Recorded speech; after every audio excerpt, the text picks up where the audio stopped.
Her looks aren't too bad, I guess. She's not a beauty queen, but she doesn't fade into the background either. When I first visited my boyfriend Kevin's house for a family meeting, his mom, Emily, didn't waste any time critiquing my appearance. We had barely said hello. This was my first time meeting Kevin's parents. My name is Mia. Though we'd only been dating for 6 months, Kevin, who's 33, is 2 years older than me. I'm 31, so we're both at an age where marriage wouldn't be out of the question. I had naturally begun to think about marrying Kevin, and 3 months into our relationship, I introduced him to my mom, but I hadn't met his family yet. That's why I started to worry that maybe he was just toying with me. Kevin graduated from a top-tier university and is a high achiever at work. On the other hand, I'm just your average office worker. Kevin was the one who made the first move. He said he fell for me the moment he saw me during a meeting at my office. He gave me his business card and really went out of his way to win me over. Once we started dating, I found out that Kevin is both thoughtful and kind. But he's not a pushover. He's a genuine sportsman and really good-looking. He has a lot of friends and is quite popular with the ladies. Why hadn't such an awesome guy dated anyone before? He could have easily been married to a beautiful woman by now. Curious, I asked Kevin why that was. Apparently, his overly doting mom was the reason. It seems that Emily, Kevin's mother, has been consistently hostile toward all his previous girlfriends. So Kevin told me, "My mom is just nuts, okay?" And he's been reluctant to introduce me. "I love you, Mia, and I want to marry you right away, but it's obvious she'll oppose it. She might even verbally abuse you to break us up." Is she really that bad? But you shouldn't call your own mom that woman, you know? When I gently cautioned him, Kevin shook his head. "It's not for my sake, but hers. She's not happy unless she's number one. She believes she's always right and that everyone else should just fall in line. I've come to think of her as a different species." I couldn't believe that Kevin could feel so strongly against his mom. Doesn't your dad say anything? In my family, it was just my mom and me. My dad died of an illness when I was young, so I really don't know what it's like to have a dad. But I wondered why Kevin's dad would allow someone his son described as nuts to act this way. Kevin sighed. "Dad has just given up. He says she used to be reasonable when they first got married, but became more self-centered over time. Now he's just happy if she doesn't interfere with his work." "Oh, I see," I replied, but I still couldn't fully believe it. Based on my own mom, I thought that toxic parents like this were only in movies or shows. But the moment I met her, I felt what Kevin described as completely insane. Emily's sudden outburst left me speechless for a moment. Immediately Kevin said, "Mom, that's rude," in anger. Andrew, Kevin's dad, also gave Emily a stern look and said, "Cut it out." But Emily didn't care. "What's the big deal? I'm just speaking my mind." Even though she claimed to be complimenting me, it clearly seemed malicious. Andrew just sighed and kept quiet. Kevin angrily retorted, "That's not a compliment. You're just trying to pick a fight." Emily laughed mockingly. "After all, Mia, you come from a single-parent home, right? You're not suitable for marriage with Kevin." More hurtful words followed. The first family meeting went like this from start to finish. I felt more drained than I had imagined.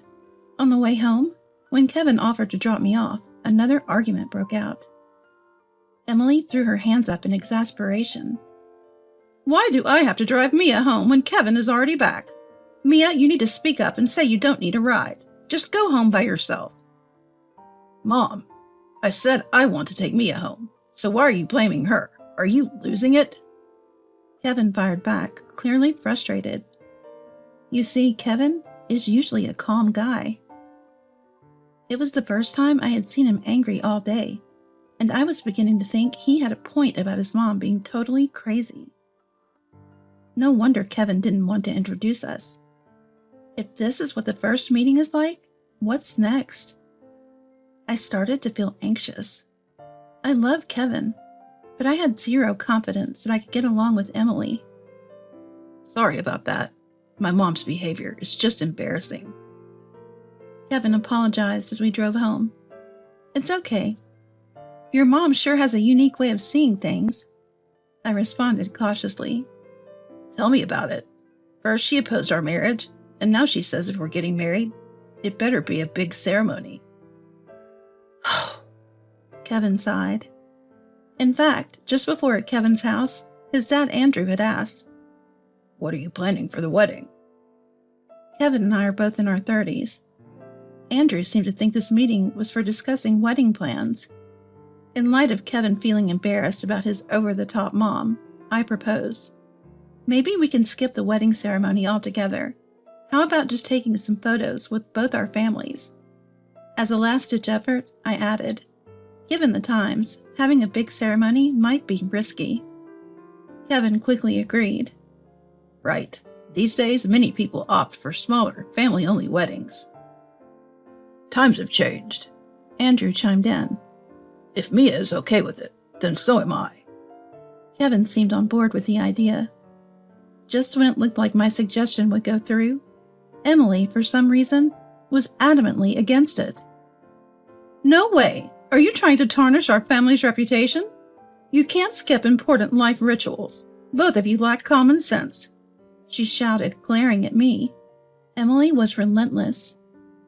Marriage involves two families, not just the couple. A wedding ceremony is a way to gain approval from extended family and friends. It's a requirement for your marriage to be recognized. Despite our reservations, we ended up planning a grand wedding, driven by Emily's family honor and reputation arguments. Now the guest list included not just close family, but also Kevin and Andrew's colleagues, business contacts, and distant relatives. But here's the thing.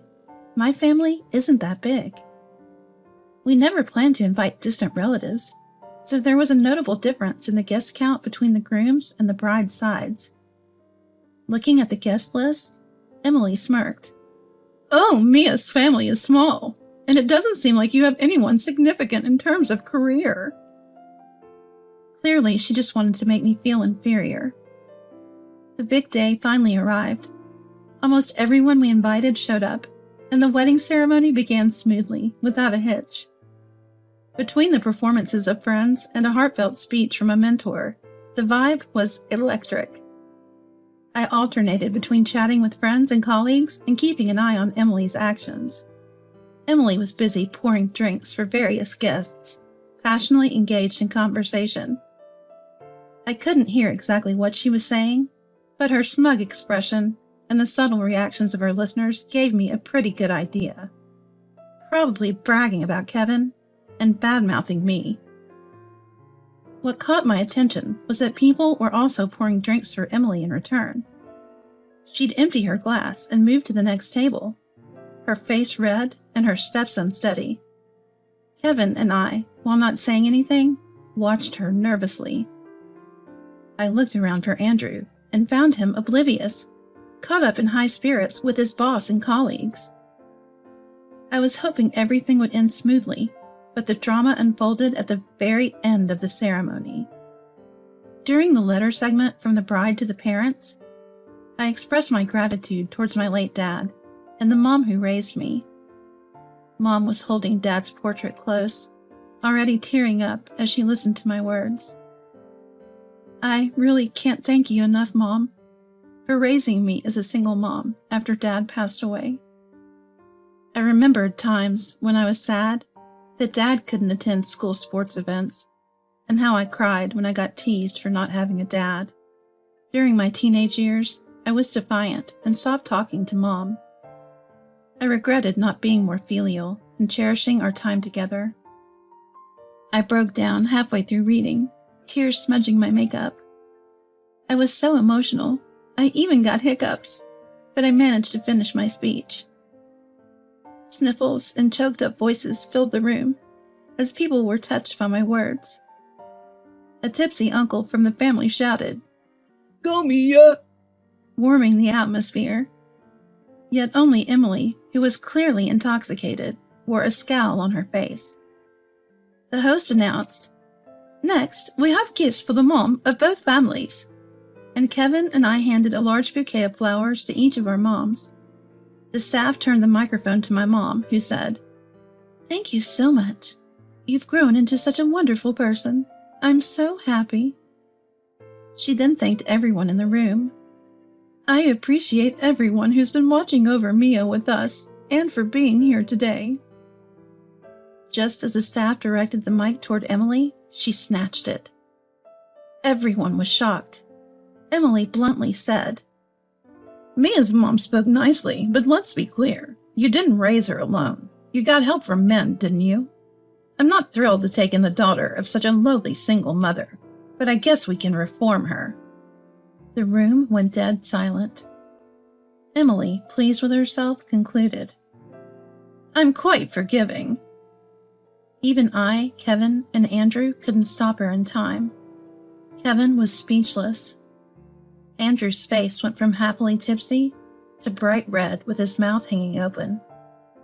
I couldn't let it slide when she spoke about Mom. I glared at Emily and said, "No, you don't need to be forgiving." I didn't have a mic, but my words carried in the quiet room.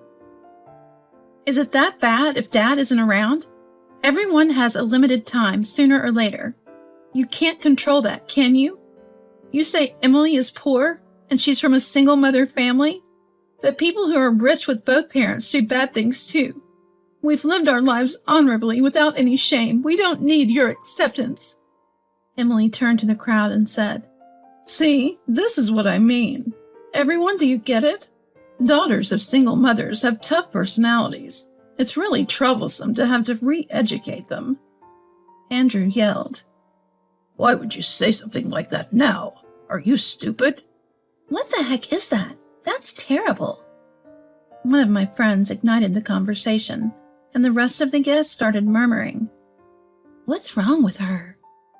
I feel sorry for Mia. Doesn't she feel embarrassed?" Emily seemed surprised by the reaction from the crowd. It wasn't what she expected. Slowly, her face showed signs of confusion.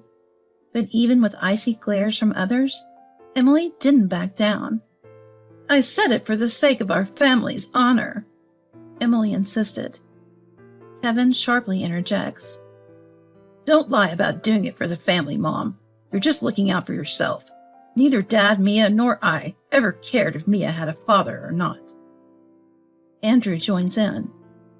"Not having a father isn't a child's fault. It's not Mia's fault. Even in normal families with both parents, there are messed up people like you." He glares at Emily. Stunned by the intensity from both Andrew and Kevin, Emily hesitates but tries to justify herself. "But surely a daughter without a father can't turn out well. I can't bear to think of sweet Kevin struggling because of it." Andrew loses it. "That's it. We're getting a divorce. Are you kidding me? Aren't you embarrassed by how senseless and drunk you are? Our company's CEO and clients are here, even Kevin's boss. Are you trying to ruin our careers?" Emily is blindsided by Andrew's call for a divorce. "Sorry, so sorry." She immediately apologizes deeply. "I'll get along with Mia and her mom from now on. Andrew, please no divorce. Mia, say something." I reject her. "No way. You've looked down on not just me, but also my mom. Why would we suddenly support you now?" Kevin adds coldly, "Exactly. There's no going back after causing such a scene. What's lost is lost." My mom, who has been watching all along, sighs. She tenderly touches a picture of my late dad on the table. "My husband would have wanted to be here. He would have hated to hear Mia called a child without a father. He'd want to be at his beautiful daughter's wedding, wouldn't he? Family isn't a given. It's a blessing. Kevin's mom, you've destroyed that yourself." I hug my mom, and Kevin stands beside me. Facing the crowd, Kevin declares, "It's clear who's the more respectable mom. My family is Mia, and the woman who raised her to be who she is. He looks at Emily. Mom, thanks for raising me, but don't disappoint me anymore. Emily is stunned, frozen in place. Applause and warm cheers fill the room. Don't let a toxic parent bring you down. From the crowd's reaction, Emily seems to realize she's beyond redemption. When you act like a decent human being, you don't ruin your son's wedding, Emily, I said softly. Unable to hold back any longer, Emily burst into loud sobs.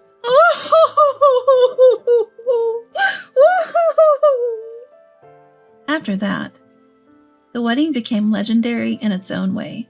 The story spread from the guests to my workplace, making me a bit embarrassed for a while.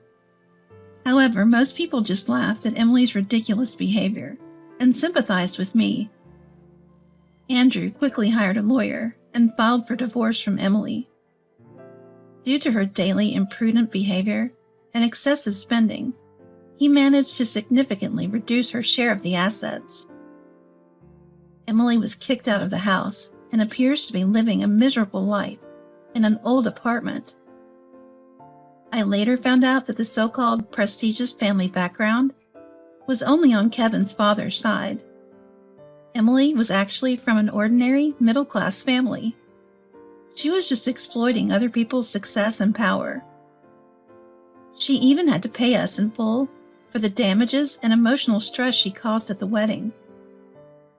Despite that wedding disaster, Kevin and I are doing well. He stood up for me, and I fell even more in love with him. Emily, who used to trouble Kevin, is gone. Now Kevin and I are looking forward to building a happy home together.